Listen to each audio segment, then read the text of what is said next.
Hello, everyone, and welcome to today's persecution report. 6 months after the BNP assumed power, Bangladesh finds itself in a center of intense political debate. The government came to office promising political stability, democratic reform, and economic recovery. Yet, many critics argue that the reality has been very different. They point to a deteriorating law and order situation, rising concern over political violence, mounting economic pressure on ordinary people like us, and of course, there are some serious allegations of deliberate attacks on the members and supporters of Awami League. There are also growing concerns about the resurgence of religious extremism and the state's ability to maintain security. So, in today's episode, we will find out based on evidence, based on real life experiences from people, we will find out where we are with BNP after 6 months on. And today I'm very honored to have my three friends accompanying me in today's program. We have Jasmin Chowdhury. She is a senior health practitioner and a social justice campaigner. We have Tonoy Emroz. He is an editorial member of renowned media outlet BD Digest. And of course, we have our very own Anwar Sadat Jihan.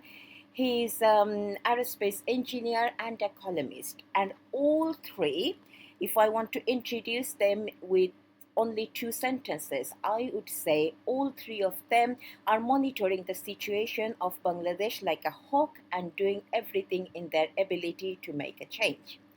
So, Jihan, I will start with you first. Jihan, so every episode, we are very grateful to you. Every episode, you take us a walk through what is going on in Bangladesh. If I can request you to do the same thing with today's episode. Thank you, Rana, for the kind introduction. So today we are looking at the first 6 months of the BNP government. 6 months ago from today, Bangladesh saw in its first elected government after the so-called transition in 2024. And in that election, there was the major political party, Awami League, completely absent. So today, 6 months from that day, election day, where Bangladesh stands is our question. We will look at where Bangladesh stands through 5 lenses. Namely, firstly, the law and order, and then we will look at the public health situation. We'll look at what is happening in terms of political inclusivity, and then the economy, and Mr. Tariq Rahman's leadership style. And finally, we will provide a verdict about whether Bangladesh is heading towards the right direction or not. So let me start with the law and order situation, because I want to hold BNP government accountable on that. Because when they came into power and when they were running their campaign, they did not promise that they were gonna fix the economy someday or they were gonna do this and that. Their first pledge was that they would fix the broken law and order. Our mother and sisters would be able to walk safely and freely in Bangladesh. That was their first pledge, and that was their first pledge on their first cabinet meeting on February 18. So when we look at the law and order situation, Rana, it is going in a negative direction. The Operation Devil Hunt that started under the Yunus regime continues with more force, with a democratic legitimacy. In the first 3 months after the BNP's fall, 61 people died in custody. 61 Awami League activists and leaders. For the case of Juba League leader Nurul Alam, the difference between his arrest and his ultimately passing away was only 1 day. So he was arrested today. Next day, we have seen his dead body. Now the International Crisis Group asked the BNP government to do a systemic reviews of all the mass cases filed against the Awami League activists. But till this day, there has been 0 systemic reviews of any mass cases filed against the Awami League. The most chilling and the most crucial is the life of the babies, Rana, because measles outbreak, a preventable outbreak that we have been seeing, took away more than 600 lives according to government data, 588, but it is more than thousands. We don't know all the numbers of all the babies that we lost.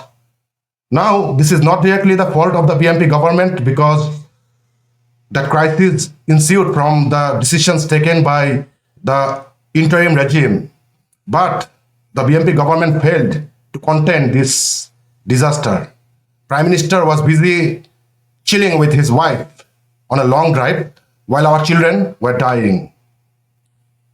They have allocated 604 crore BDT for bringing vaccines. They are claiming that 91% plus children have been vaccinated, but the data does not match with what they are saying. And then political exclusion, because no democracy can succeed when not all the elements are included in the political theater. Bangladesh's democracy cannot succeed without the Awami League in it, and Awami League remains unlawfully banned till this day. Without any due process, without any judicial inquiries or anything, Yunus government banned the Awami League. And like many, we also expected when the BNP government or any other elected government comes into power, there will be some changes. But no, they enacted this executive ordinance into a law at the parliament. Now look at the economy.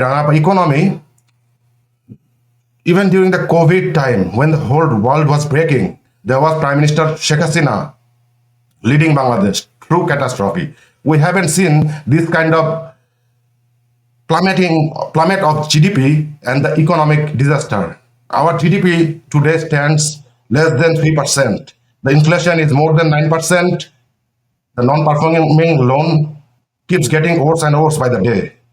Now the foreign reserves is the only positive sign we are seeing, but it has nothing to do with the BNP government. Foreign reserves has nothing to do with the BNP government. Now Tariq Rahman, a convicted criminal by information obtained from international leading investigating agencies such as the FBI.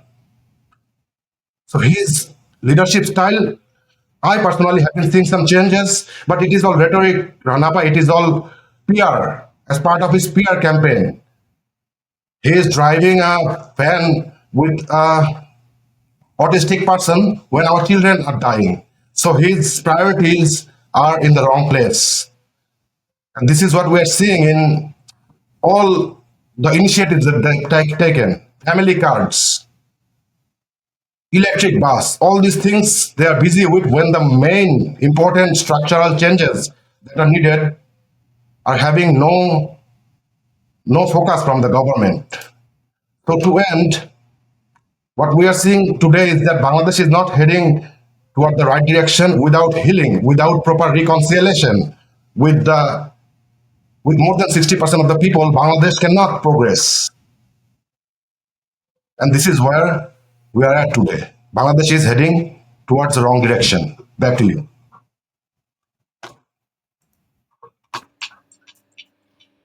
Thank you very much, Jihan.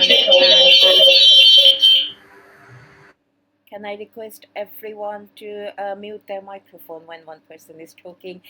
Thank you, everyone. Jihan, looks like when the BNP came into power, there were lots of very flashy talk, very flashy promises. But looking at the health data you have just shown and the economic condition, looks like the reality is very different. So, based on what you said and based on our own experience and information, can I come to you, Tonoy? Tonoy, my question is to you is governments are ultimately judged not by their rhetoric but by the strength of the institutions they build. Now, 6 months into the BNP government's tenure, has Bangladesh witnessed institutional reform or merely there is a change of face or the name? Now, whatever point you are talking about, what evidence you have to support your assessment, please, Tonoy? Thank you, Ranapa. When we talk about reform and of reform and the democratic government, one of the most fundamental issue is the legitimacy of the government. If you take into the consideration how the this BNP government was elected, there would be no doubt that they have a serious credibility claim. The election, the election mandate they have, it is contested and with like and not supported by any democratic norm or democratic electoral norm. So, if the government did not come to power through a genuinely competitive, credible, and constitutionally legitimate electoral process that provided it with a clear popular mandate, then its claim to be undertaking democratic institutional reform begins with a serious credibility deficit. So that's the biggest problem of this BNP government, that it does not have electoral mandate or credibility. As we all know, that last election, the biggest political party of the country, Bangladesh Awami League, was not allowed to contest in the election. If there were a free and fair election, we and most people in the country have no doubt that Awami League would have won, and this would be Awami League's government.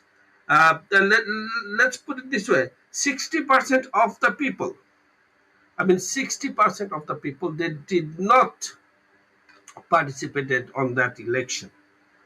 Now, the government record since taking office also raises serious question about political neutrality. And you know what's happening with the teachers in Bangladesh, especially the university teachers? It serves as an example. You have seen in Dhaka University, teachers were listed, and it has been circulated that there would be disciplinary action based on their political belief, which is unacceptable. These are the top educators of the country. These are the researchers. These are scientists, and like fundamental to a country is your academic freedom, and also a fundamental freedom to have a political belief, the right to assembly, right to association, and the top people, the top merits of the country are barred from having that right. And you can see from that, okay, what type of governments we are talking about here. And if we go to, okay, there are same concerns evident in recent government appointments, like in every sector of the country. One of the main characteristic test of institutional reform is whether appointments are made according to competence, experience, integrity, and in a transparent manner. If senior positions are increasingly filled according to party affiliation, uh, you know, we do not have to say anything. Everyone could understand that. And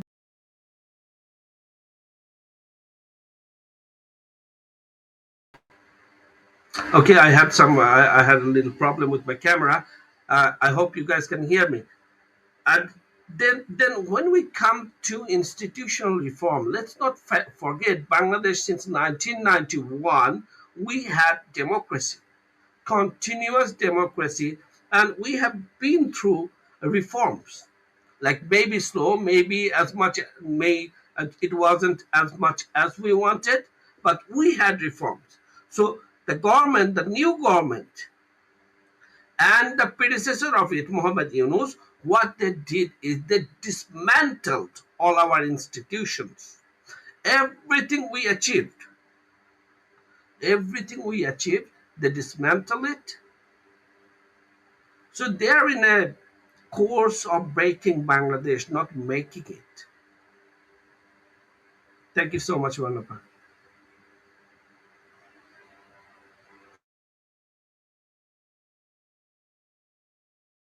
You're mute. Sorry, thank you, Tonoy. I really like when you mentioned about Dhaka University because it shows how our educational institutes are being affected, and when educational institutes are being affected, it shows a very grim situation of Bangladesh as well. And just to add on to about Dhaka University, this kind of made up claim or a very false kind of claim going against the law as well. They're having a manhunt about Awami League activists in educational institute, in teachers community, in all other universities as well.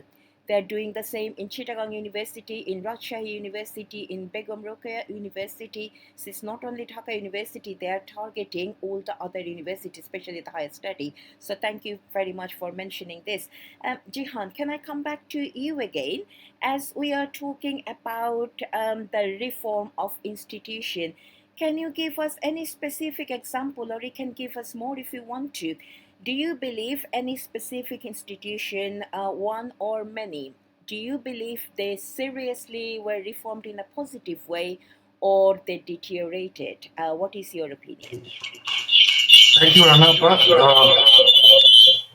Look, BMP came to power, like as I said during the presentation, they came to power with a pledge, their first pledge to fix the law and order.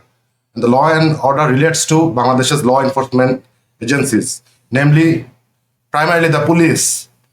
So we have to look at the police, our law enforcement as an institution, and see what has happened in the last 2 years. Our law enforcement agencies and their activities were being praised by the whole world in terms of countering terrorism, in terms of maintaining stability and containing the crimes. But look at the data from the first 3-4 months of this year. It is not our persecution reports data or data from some other political pamphlets. It is data from the police headquarters, police's own data. They are saying that there have been more murders in March and April than the same period of last year. And the attacks on police themselves have risen significantly. And then the robbery, rapes, everything is on the rise. Now look at mob violence. Sorry, and also rape and torture in women as well. Right. And then look at the mob violence. The mob violence data. Mob violence, I have never seen such kind of mob violence in my entire life in Bangladesh while I used to live there. Mob violence in the first 6 months of this year, first 4 months or six months of this year, 71 people died due to mob violence, and 35 of them is only in the month of March and April, right after the BNP government took over power. So these numbers are giving you a pattern about the capacity of the law enforcement. I remember the first persecution report when I started, it was about the river being a dumping ground of our Awami League activists' dead bodies. The rivers are still the same. The numbers continue to rise. But where has the police gained their more power? In surveillance. The government is enforcing them with more surveillance capable tools so that they can surveil on political opposition and suppress them. So to conclude, the law enforcement, namely the police, was meticulously destroyed by the conspirators, because if we don't have law and order, we don't have a country. Back to you.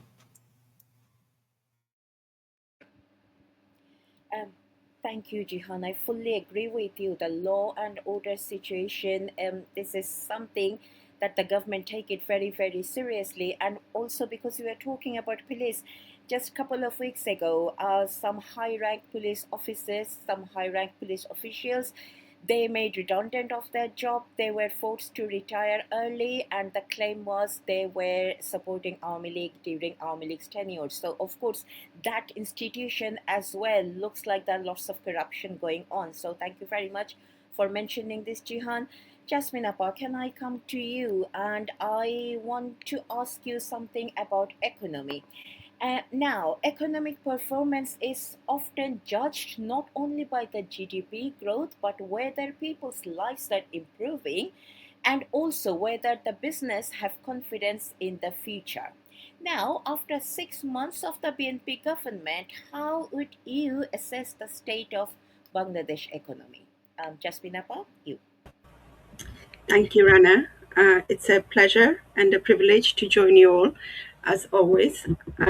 So, coming to your question, you're absolutely right. Economic performances should not be judged not only by the headline GDP figures, but by whether people's lives are improving, whether people feel safe and secure in their communities, in their workplaces, whether businesses can operate normally and investors have confidence in the future, whether jobs are being created. And from those, when you take those points into consideration, I would assess Bangladesh's economy after the 6 months of BNP government as being in a deeply fragile and deteriorating condition. Now, the reason I'm saying that is the most immediate concern, as we've just heard from both of the previous contributors, the political and the social instability, they have continued. In some cases, escalated further under Tariq Rahman's rule over the last 6 months. So the regular occurrences of mob violence, disruption to businesses, activities, the rising in criminality, the anarchy, and the total breakdown of rule of law have affected any confidence that was remaining in the economic sector. So many entrepreneurs, the central issue is not simply the GDP growth slowing down, but whether they can actually keep their factories, shops, and supply chains operating without any intimidation, any violence or disruption. And one of the most visible, concerns, and I guess evidently in front of us, is the sharp slowdown in growth. According to official estimates, GDP growth has fallen to 2.22% compared to 6.80% during the previous Awami League period. International institutions have also acknowledged a significant loss of economic momentum. So the IMF has noted that Bangladesh's growth slowed sharply in 2025, while the World Bank has warned that urgent reforms are needed to restore macroeconomic stability, sustain growth, and create jobs in Bangladesh. So industrial activity has weakened as a overall, it's weakened dramatically. We know industrial production has fallen sharply, and the industrial sector has entered negative growth territory, something which is being described as unprecedented in decades in Bangladesh. The banking sector has also come under severe stress. There are widespread concerns about a sharp rise in defaulted loans, with ratio of non-performing loans increasing from 13% to as high as 47% in parts of the system. There is little doubt the financial sector vulnerabilities have intensified over the last 6 months. Both IMF and the World Bank have identified banking sector weaknesses as a major risks to the economy in Bangladesh. So for ordinary citizens, the crisis is being felt through inflation, falling in purchasing power, and the growing insecurity in their lives and livelihood. Food prices remain elevated, and many households are struggling to maintain the previous living standards. Reports have suggested a significant increase in poverty also, with claims that poverty rate has risen from 18.6% to a staggering 46.8% over the last 2 years. If this trend continues, this would mean a very serious social deterioration in a short period of time. And employment is perhaps the most painful dimension in the whole crisis. So job creation, as we know, has weakened sharply. Nearly 2 crore people are said to have fallen in new unemployment or severe unemployment. And this kind of collapse in labor market conditions could have profound consequences for lower income families, as well as the young people, the very people that were promised better prospects in July 2024. So the deterioration in business confidence is equally concerning. More than 500 industrial factories have closed, while many business owners and industrialists are operating under tremendous pressure. Some are facing legal action, detention, and are forced into hiding. The current prime minister, as we have already heard, doesn't exactly have the best track record when it comes to credibility and building confidence of investors and economy in Bangladesh. He was described as the Dark Prince, you may remember, by US diplomats in 2005. So an US diplomat, Harry K. Thomas, actually in some of his correspondence in May 2005, described Tariq Rahman as inhuman, absolutely corrupted, and illiterate in many different ways. So regardless of political characterizations and interpretation, an environment in which the government seized power through conspiracy, years of propaganda, and election engineering, the prime minister's track record does actually matter here. This volatile environment where investors feel insecure is not conducive to investment, production, and long-term growth in terms of the economy. And we've touched on public investment weakened significantly. So there's very little in the terms of investment into development, which has fallen to a 53-year low, and reducing government's ability to sort of support any kind of infrastructure. These economic, the patterns of economic deterioration has serious implications for public health. When inflation rises, unemployment rises, poverty increases, families and ordinary citizens reduce their spending on nutritious food, medicine, and are deprived of access to preventative health care. When you add this to the handling of the recent public health challenges, such as the measles outbreak, which Mr. Jihan touched on in his presentation, the unforgivable negligence and the failure by Mohammed Yunus's interim government to ensure effective vaccination coverage for our young children, and the continuation of this failure under Tariq Rahman to ensure effective surveillance and the rapid outbreak response. This risks years of progress that was made under Prime Minister Sheikh Hasina's government. And these significant setbacks in public health can wider social and economic consequences by increasing healthcare costs for families, disrupting education, and reducing workforce productivity. So taking all these factors into consideration, what they indicate and what they suggest is the issue is not simply slower growth, it is the reversal of economic progress and the erosion of confidence across Bangladesh's households, businesses, and financial institutions. The ordinary people are the ones who appear to be paying the highest price for through higher living costs, weaker job opportunities, rising poverty, and greater economic and social public health inequalities. Thank you. Very, very, very insightful, Jasmin. About very, very much. Thank you. Just to add on to the measles outbreak, you were talking about how the children are suffering, and also let's think about the family as well. They are those are family. There were lots of data were collected based on what the family is doing, not by the government but by some private sectors as well.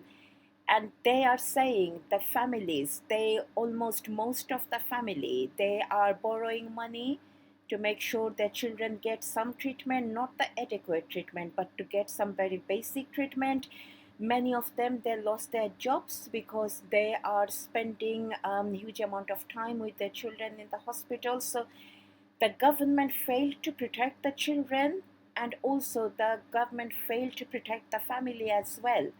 And because we are talking about BNP and their politics in today's episode, BNP, just as out of vendetta, they are closing many of the SLM factories. Only a couple of days ago, they closed a SLM factory in Chittagong, and 4,000 people lost their jobs just in one day.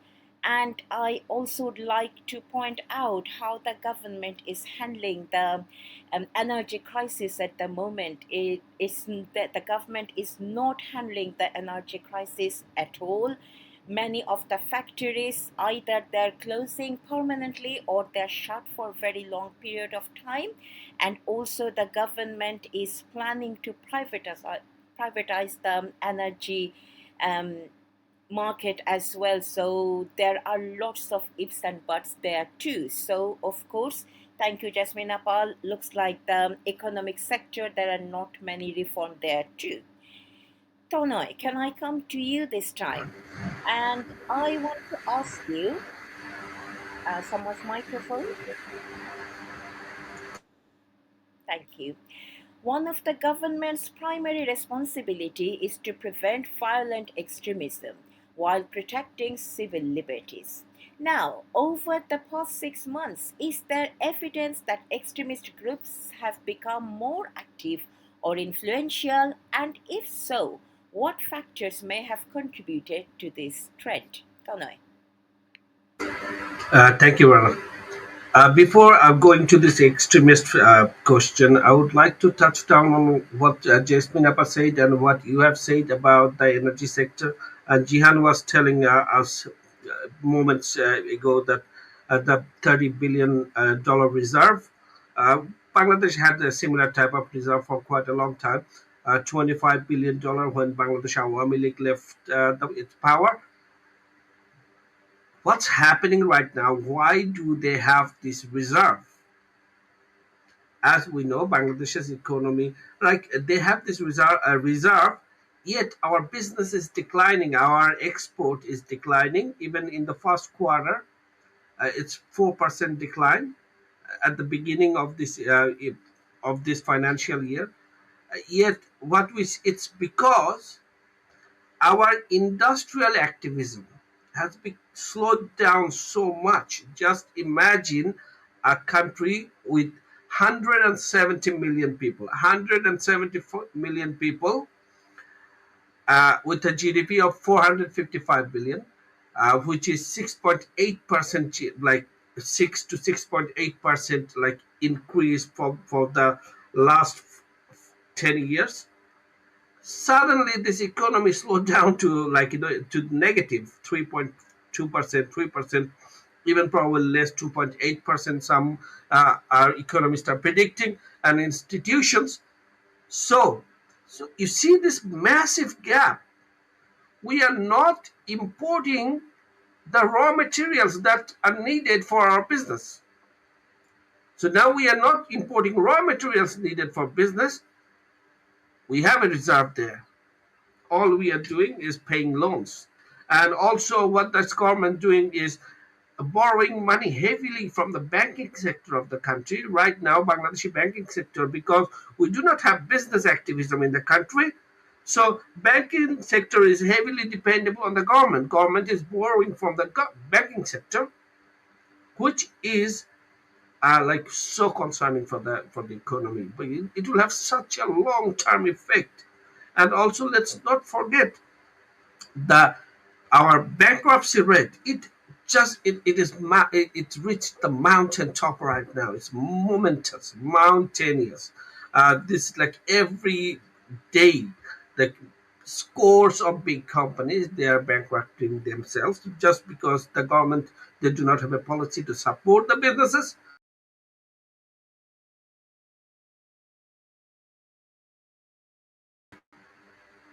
Okay, I'm sorry for my network disruption. So the government, they do not have a policy. They do not have a policy to support these businesses. We're seeing a declining, like Yunus era, for 2 years we have seen this decline. The growing emerging tiger of Asia we were called in the last 10 years. And now we have Moody's and S&P, everyone are listing us as negative business country. That our rating is negative now. Impossible just 2 years ago. Now, when it comes to the energy sector, okay, I'm not against that privatizing the energy sector. At one point, we will have to do that. But this is a major decision for the country, major decision. So, if you want to privatize the energy sector, first thing, you have to ensure that there is competition. You cannot give monopoly to one business. They can hold the country ransom. It's energy sector we are talking about. And the minister saying within 4 days it will have to be finalized. Why is the plan? Why is the bidding? That you'll have to have a bidding, And also, and Tonoy, just then when it comes to terrorism, about that was your question. Tonoy, can I quickly add something because we are talking Yes, about please. energy sector? Yes, privatization can be an option if it's needed, but there needs to be some talk between different stakeholders. The problem is we haven't seen any talk taking place before coming up with such a big sort of plan. And also, Exactly. you were talking about how the government could have so much. We are talking about government can have lots of revenue somehow. I forgot the actual No, no, word. no. I mean, the government can say, okay, the first thing is that, okay, we have to privatize these sectors like the entire world. Okay, if not today, we'll have to do it in 10 years, 15 years, 20 years. But when we do that, and this is not, okay, we are just doing now, okay, we spoke about it. All governments, they're thinking about it. What we'll have Yeah, to do is it will have to be carefully drafted, carefully designed, carefully exactly, managed. exactly, Because this is the exactly, energy sector, the backbone of a nation. exactly. You And cannot give monopoly to one company over our energy sector. you can't, literally, you can't. And also, I would like to point out something else. The government is spending as low as possible for annual development plan ADP as well. So it says 25-26 in that financial year. Government only spent 60. They can only manage to spend 67.5% of their plan, and that is the lowest since 1974. So that is something that is really worrying, and you should be really worried about all these things together. I mean, this can be debated. This can be debated in many ways. Like, you see, you have a ADB and your country. Okay, you have a 6.5% GDP. You had suddenly your GDP dropped to 3% or less than 3%. You do not have money to manage your ADP program. So they have a shortage of money for sure. But what is staggering is like it's like so, like, it makes you think so much that a country, a government, it received such an infrastructure from the previous government. Like, today, Tariq Rahman, the current PM, he went to Matarbari. He visited Matarbari and he was mesmerized. Like, what type of development is this? Like, what a wonder! Like an entire remote island, it's become an industrial zone with processing centers. It has its own energy. It has port, transportation. It's amazing development done by Bangladesh Awami League government. And that thought was that our energy sector, our nuclear power plant, it will give us a boost. Then we have Padma Bridge. That would have given us 2% in a GDP boost. Now, when we are talking about uh, extremism in country, this is a fact. This is the fact that whenever BNP comes to power, extremism rises in Bangladesh. It is a fact based on all those telegraphs leaked by WikiLeaks from US Embassy that the BNP government, those of that time, the military officials telling the military intelligence, telling the WikiLeaks, telling the US Embassy officials that we have good connection with the terrorists under Tariq Rahman's government. Tariq Rahman facilitated terrorists to kill our leader Sheikh Hasina in 2004, the grenade attack on August 21st. Like Harkatul Jihad, the operatives, they were given state protection. They are given arms and ammunition by the state, go kill Sheikh Hasina and Awami League leaders. They did not face any trial for that. We have seen in previous term of BNP government, bomb blast in every courtroom in Bangladesh. So who are these people actually, these terrorists? These terrorists are stakeholders in BNP. They are not, it's not just like BNP supporting them for their cause, like, many countries do that. It's not like that. These people are stakeholders at BNP. Awami League government ousted when Awami League government was, okay, let's say ousted. Okay, first, one of the first thing they did, they released Jasimuddin Rahmani. Anyone in this world are studying terrorism, they know this name, Jasimuddin Rahmani, the terrorist, the mastermind of BNP, mastermind of terrorism in Indian subcontinent, one of the masterminds. Harun Jihar, one of the masterminds of terrorism. These people are free. They meet BNP leaders on a regular basis. They have a say in BNP policy and BNP politics. We have seen in 2005, their previous term, BNP ministers are talking with JMB terrorists. They're holding rallies with them. And this is exactly what's happening right now in Bangladesh. Terrorism, because people like Harun Nijar, Jasimuddin Rahmani, they are out. So they're all their followers, they're boosted and they're operating openly.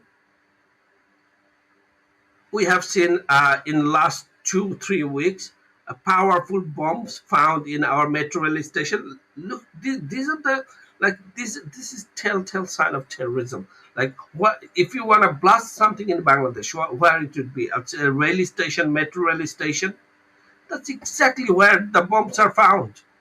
We have seen Jamaat Islami leaders, their homes. Okay, the bomb blast. There are fires, there are accidents. 3 bombs are found. And just 2 days ago, there was a government alert issued all over the country because of bomb blasts. What we haven't seen, no perpetrators were arrested. So what they do, BNP, they threat to bomb, BNP negotiates with them. Instead of bringing them to book, it's just, they're stakeholders of BNP, they're members of BNP. Maulana Tajul Islam, okay, he the terrorist of 21st grenade attack, was brother of BNP's ex-parliamentarians.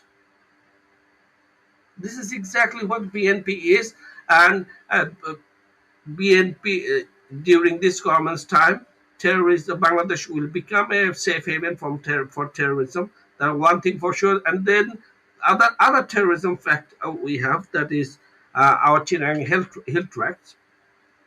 Because of very nationalistic view, a conservative nationalistic view, I would say, right-wing nationalistic view, they are very,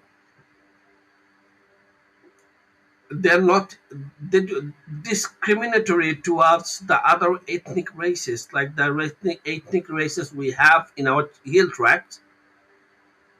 So these people, we know in our hill tracts, there is turbulence, even it's more than turbulence. So this discriminatory nature of the government will give rise to terrorism there too. Uh, then we know that Rohingya camps. We are getting reports that there are arms in Rohingya camps everywhere.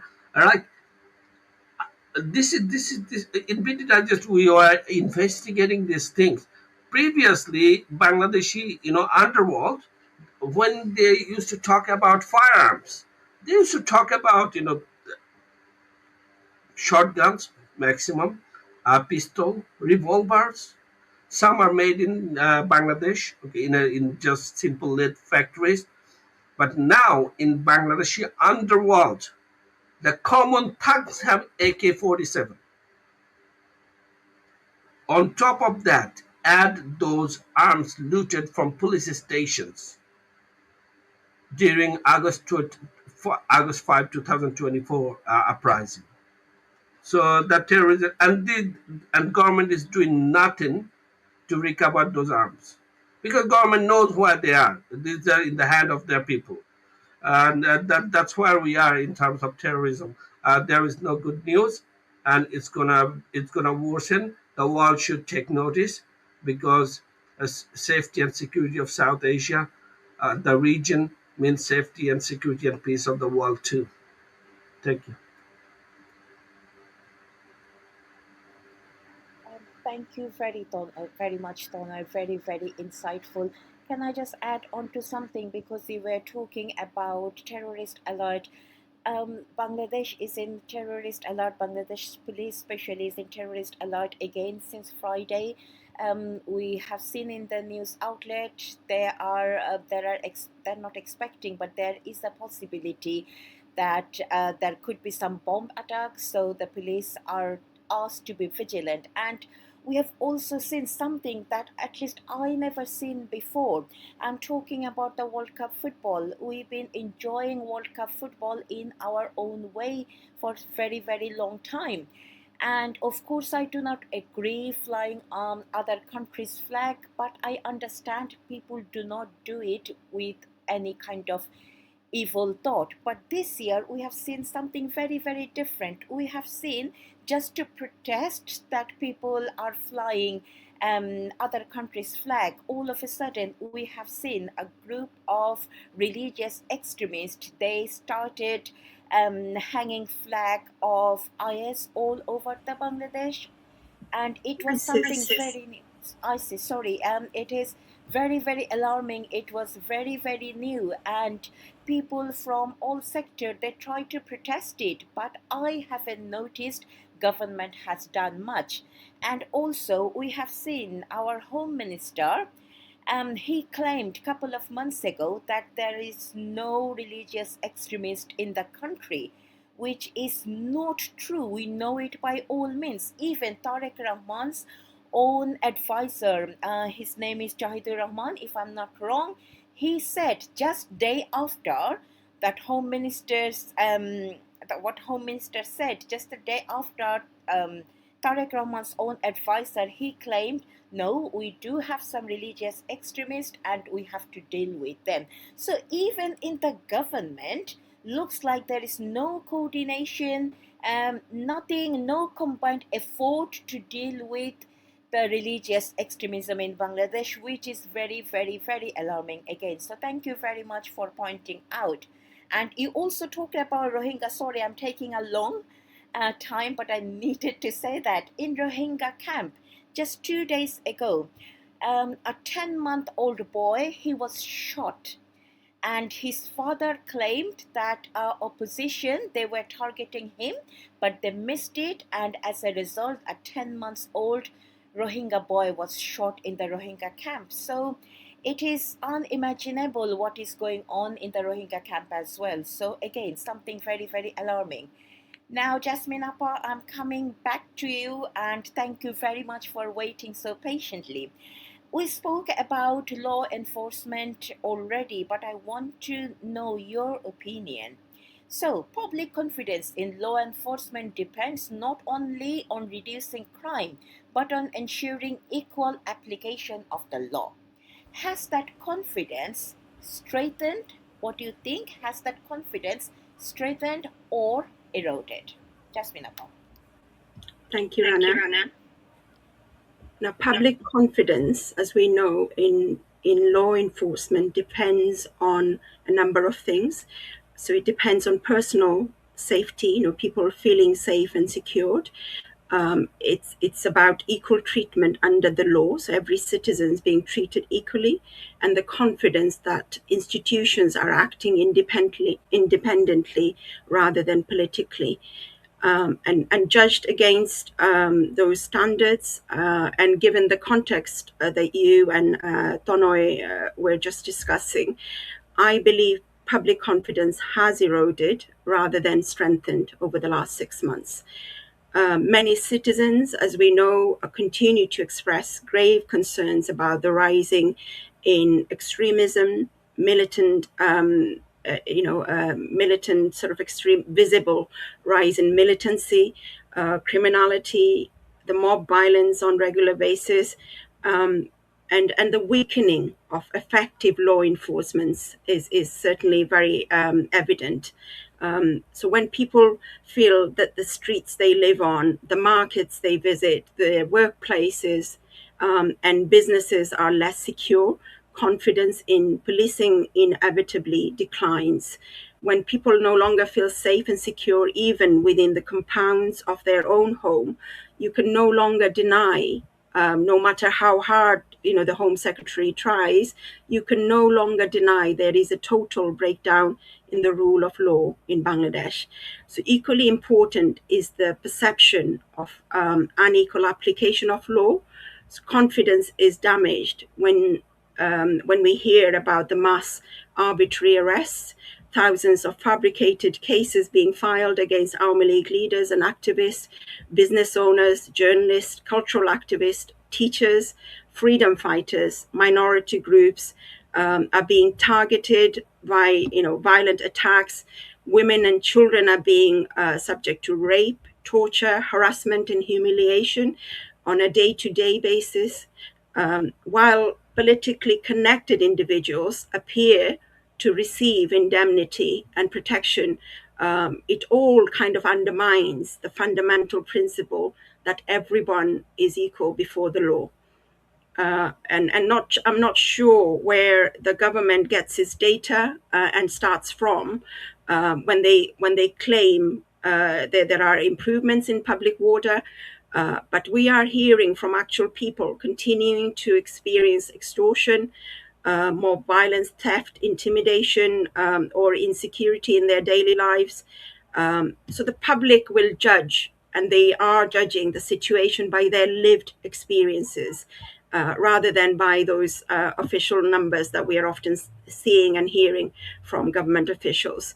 Across many of the communities, ordinary citizens in Bangladesh are concerned not only about the crime itself, but about whether the state can guarantee any protection in their communities, in their workplaces, in areas where they live.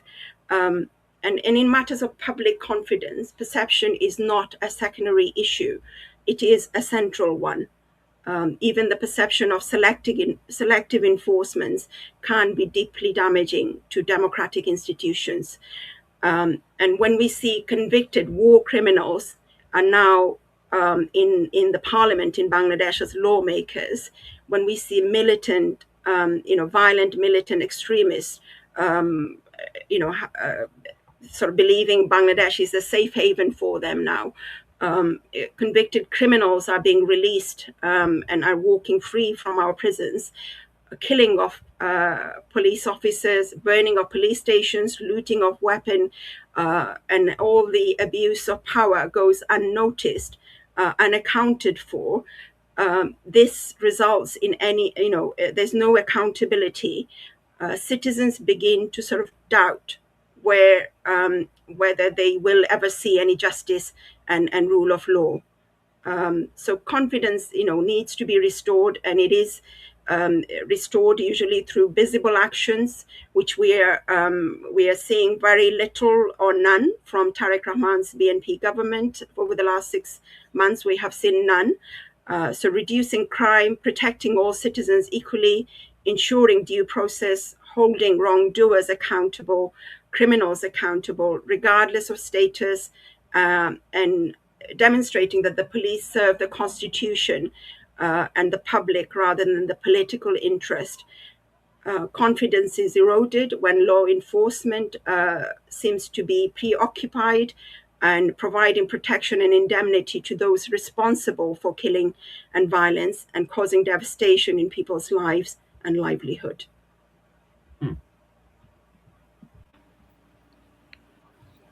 Thank you, Jasmin Abba. Can I come to you again, Jihan? Jihan, again, thank you very much for waiting patiently. Can I just go back to you again with the law and order situation in Bangladesh? How do you know, or how should we distinguish between isolated criminal incidents and a broader deterioration in law and order? Is it some scattered incident, or it's a pattern? What do you think? Thank you, Rana. This is Can you mute your microphone, please? Somehow I cannot hear thank you, Rana, for this question because it is a very important question and the right question because law and order is can be anything. A few early heads understand that we look at some indicators. The homicide rate. Past 3 months after the BMP government, police headquarters reported 915 murder cases nationwide. This is the first 3 months. Jihan, your microphone is too bad right now. Sorry? Your microphone. Please check your microphone. Is it good now? Okay, so we have to look at the homicide data. The first 3 months under BMP government, there are 15 murder cases. It is more than 10 murders every day. It was 767 last year. Now, Rana Appa, this is not a noise. That's a trend line from the police's own bookkeeping. And then we can look at extortion. This morning, when going through the news, one news caught my eyes. It is that BMP leaders and activists are asking for extortion money even from the fishermen for going into the sea to catch fish. This is the extortion scenario. Now, we cannot really put numbers in extortion, but the reports, proven reports show us that extortion is through the roof. And it is causing crimes at the local level. And then we can look at political violence because you attack a random union level party office, this is one thing. But across the country, when the attacks on political opposition are systemic, we cannot call it isolated. You don't attack the same Dhanmondi 32 residents 4-5 times. You don't attack the Awami League party office 4-5 times. Whenever there is some program of Awami League declared, you go and burn the same party, that is party office, that is already burned and broken and looted. And then we can look at the mobs, because the mob attacks keep rising. From March to April, it becomes from 21 to 32. It is not going down, it is going up. And then terrorism. Tonoy bhai, and you were talking about terrorism. I would like to quickly bring back what our Honorable ICT Minister Sojiv Wajid Joy Bhai has stated in one of his recent press conference. It is that Bangladesh has already become Pakistan on the eastern front of India, and the world should pay heed. Terrorism has already taken over Bangladesh. ISI, the Pakistan intelligence, has an open hand, he stated. The cross-border crimes, there are areas like Jungle Salimpur in Chittagong, where police is saying that this area is not properly policed. Arakan armies are taking our people and killing them. The borders are not protected properly. So all these are not isolated incidents, Pranapa. It is a clear pattern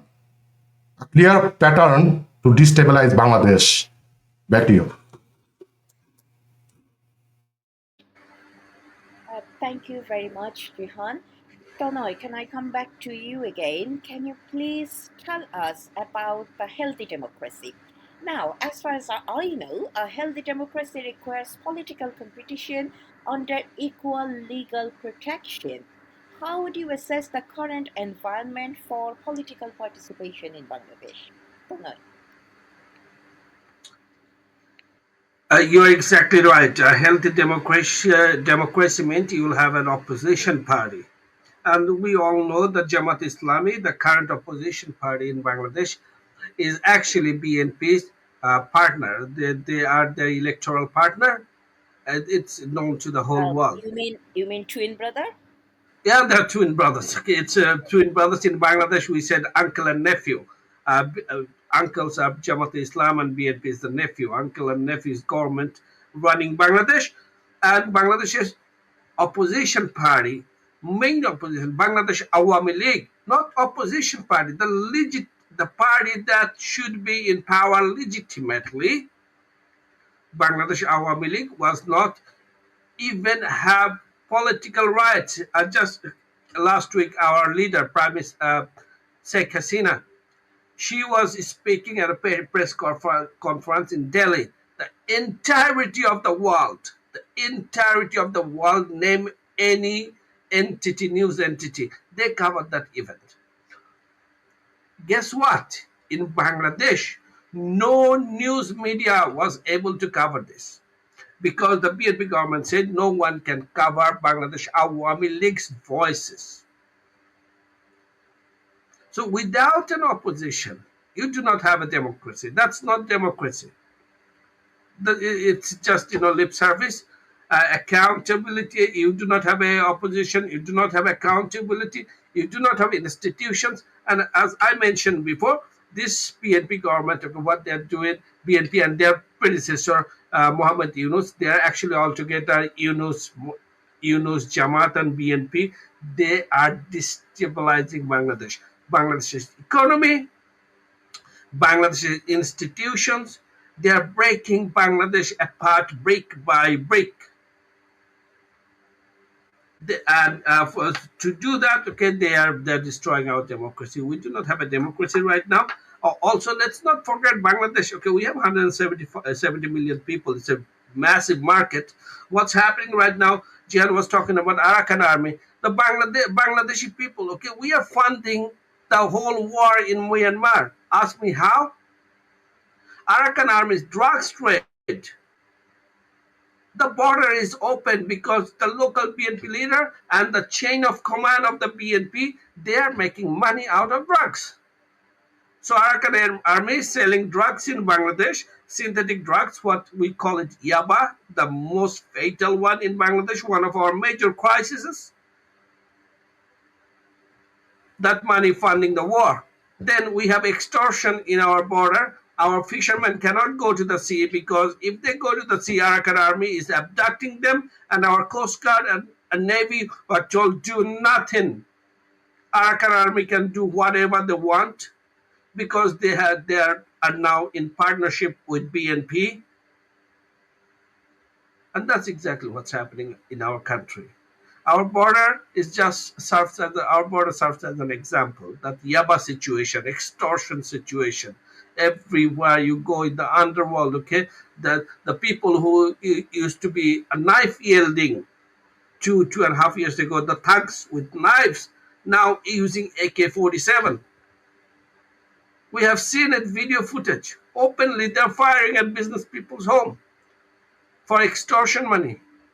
These are the things we have seen in Bollywood movies or in 1980s Hollywood movie. So but BNP is basically, do not call it a democracy. BNP is a mafia, and the mafia, Tariq Rahman is at the top, and you have all these capos, okay, and capos are running the government, running the scene, and he is at the top there. Corruption, no democracy, mafia-style government. Thank you so much, Rana. Thank you very much, Tonoy. And just to repeat it over and over Rana, again. but just a minute. I wanted to say actually Orwellian government. But I just figured out that Orwellian actually political government, even Orwellians. This is not Orwellian. This is just a mafia-style government, gangster government running in the country. Um, thank you very much, Tonoy. Just to add on to the same thing that I get every chance, I talk about the same thing in every persecution report or any other program I do. Awami League is still not allowed to have any activity in Bangladesh, and that decision was taken in a very unlawful way, where the Awami League was not given any option to present their case. So democracy does not work in this way, and of course there is no democracy in Bangladesh. Now, Jasmin Akwa, can I quickly come back to you? We are in short of time, but I want to ask you this question so badly. Can I ask you, regardless of which party is in power, what safeguards you believe should exist to protect the political rights of both governing and opposition parties? Jasmin Akwa. Thank you, Rana. So regardless of which political party is in power, the most important safeguard in a democracy is that no government should be able to erase the political rights, the historical and constitutional legitimacy of any of a nation, basically, or the civic existence of a major political force in that country. In the context of Bangladesh, many citizens are deeply concerned about the developments we've seen over the last 2 years, which goes beyond the ordinary political competition and amount to a broader challenge to the ideals associated and the values associated with the 1971 Liberation War. For Bangladeshis, 71 was not simply a military victory. It was a struggle against decades of political, economic, and cultural oppression, and a movement for self-determination, democracy, secularism, and social justice.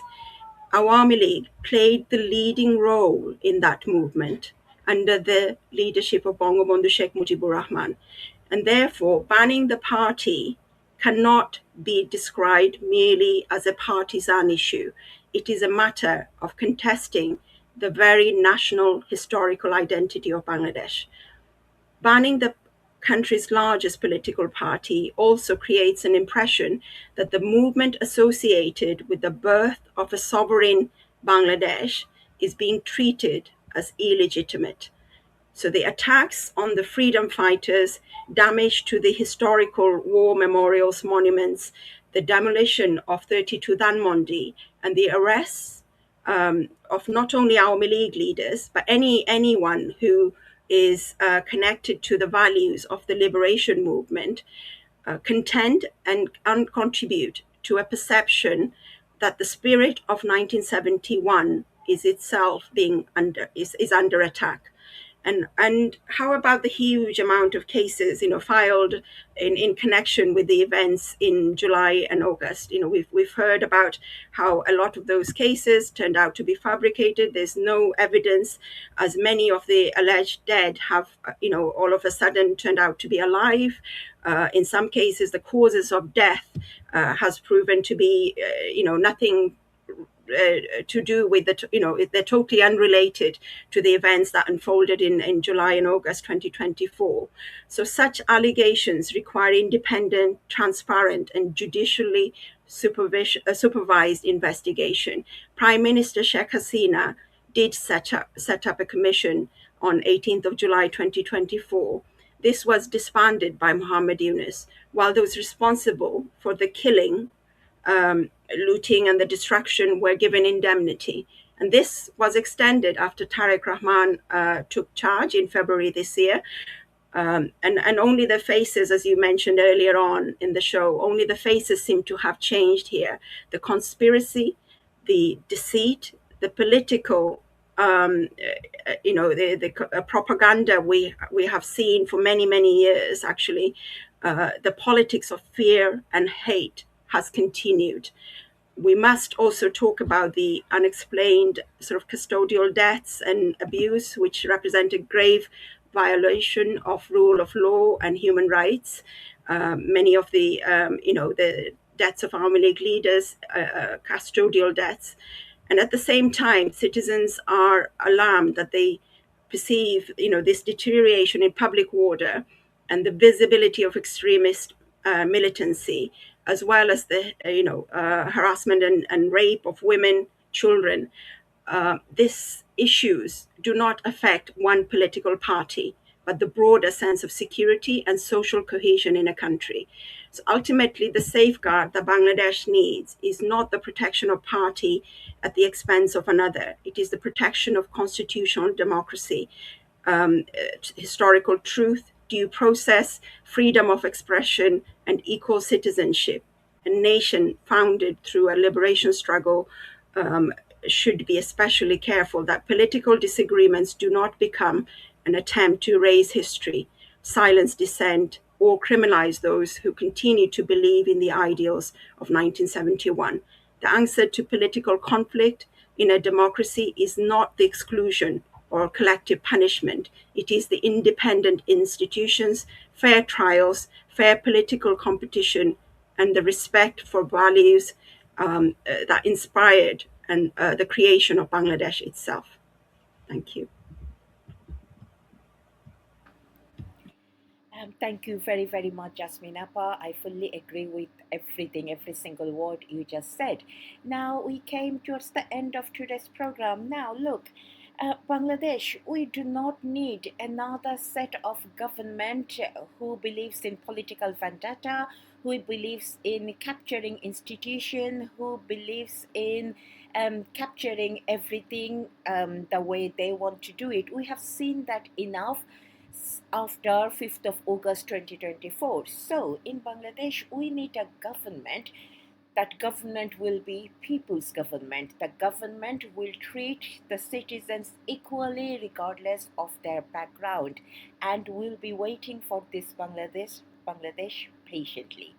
But for today, I am signing off, and thank you very, very much, my lovely friends and the panelists. It was an honor to sit with you, and thank you very, very much. And for everyone, goodbye, stay safe, stay well. Joy Bangla.